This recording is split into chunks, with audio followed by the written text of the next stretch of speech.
What's up, Panda family? Today, I got a crazy story to share. And as you guys can see from the title, I'm going to be telling you why the airplane, the airport, the flying gods are not on my side. You already know what's going down. It's another story time with Far East Panda. And in today's episode, I'm going to do something a little bit different. Add a twist. Some visuals for your guys' eyeballs. Let me know what you guys think.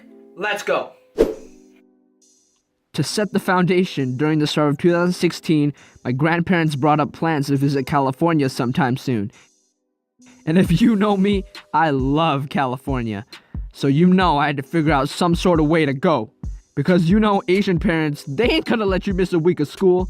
So once I found out the date of my grandparents would be flying, I signed up for this program I had at my school that would let you excel through and allow yourself to graduate early. So I weighed my options. I mean, like, do I want to go to prom? How long can I tolerate these kids? Hell, there's a trip to California waiting for me. So I took up that offer and signed up for it. So after school, I'd go in and do the extra courses and take tests so I can just finish school and get it over with. And once that was said and done, I showed my parents, and last minute, we were able to buy me a plane ticket. Now, cut to a few days later, and we're waiting to aboard the plane. Since I was last minute, I got one of the oddball seats, so I didn't get to aboard till later. So my grandparents section were called in to go, and then a few moments later, it was my turn.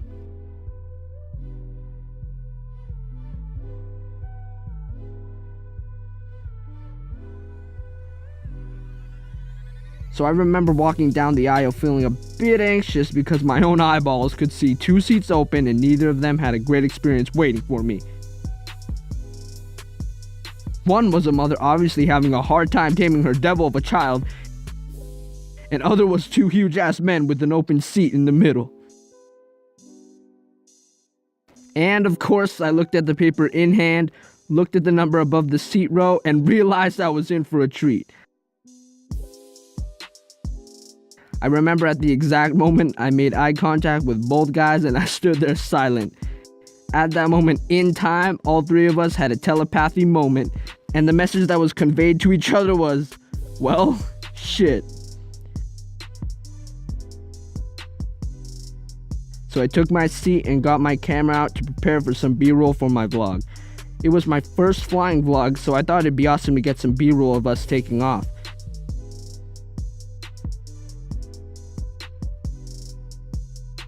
But keep in mind, I'm in the middle seat, so I asked the man by the window, "Hey, is it cool if I get some video footage from the window?"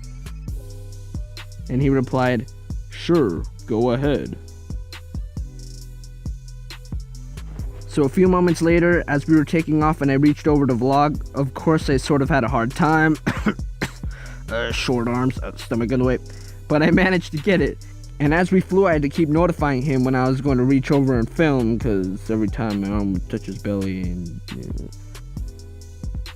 Since it became sort of a nuisance, I asked him, "Hey, do you want to switch seats so I don't have to keep reaching over and, And he sort of just gave me this look for a couple seconds and just replied straight up, "No." And I didn't know what to say. I just felt logically like it'd be the better option. And mind you, throughout the flight, Mr. Window Seater had to keep getting up and go to the bathroom, and I only went once during that whole flight. So basically, throughout the whole journey, I tried to keep awkwardly reaching over while touching his belly. Now that I look back, he probably liked that shit. Oh god. Moving on. But wait, it doesn't end there. You know how mid-flight, like the stewardess walks down the aisle and asks if you'd like drinks or food? Well, yeah, this is what happened next. Both of the guys next to me ordered food, but me being Asian, I saved some in my backpack and brought it out to eat. I had some shrimp chips and the other man wanted to try some, which I didn't mind, but as we were eating, he kept putting his hands in my chip bag without asking me and kept grabbing more. And I just thought to myself, what the hell? Does he not know this isn't his? And you know me, as I was watching, my eyes were shedding eternal tears as I felt that bag deplete of the lovely shrimp chips.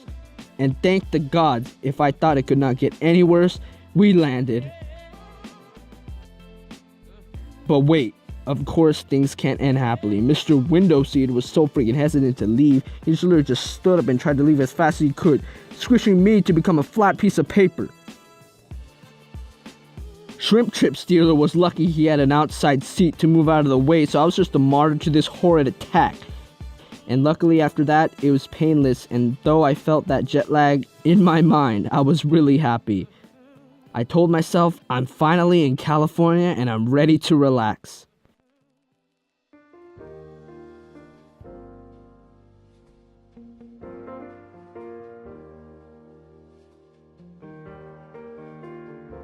Thanks for watching. I really hope I don't run into this type of situation again, but I am flying back in a couple months for VidCon, and knowing how the airport gods treat me, I wonder what will happen next. To keep up, hit that subscribe button and join the Panda family. And do you guys like this new sort of thing I'm trying out? Storytime with visuals? Let me know. Until next time, peace.